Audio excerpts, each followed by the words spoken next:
₹3200 साखर ऊस दर शेतकऱ्यांच्या खात्यामध्ये जमा केलेला आहे.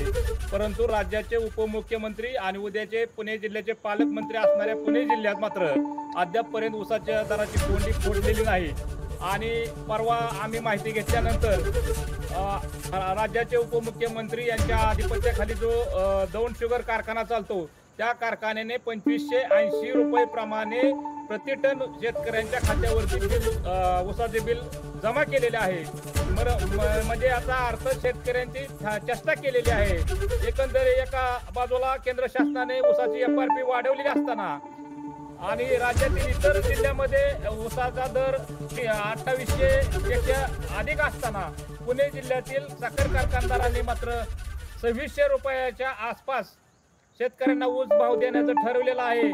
म्हणजे हे ठरवून प्लॅनिंग करून शेतकऱ्यांची पिळवणूक करण्याचा एक प्रयत्न केलेला आहे. यामध्ये माझे सर्व कारखानदारांना विनंती की आपण फेरविचार करावा व आजूबाजूच्या ज्या जिल्ह्यातील कारखानदारांनी जो भाव दिलेला आहे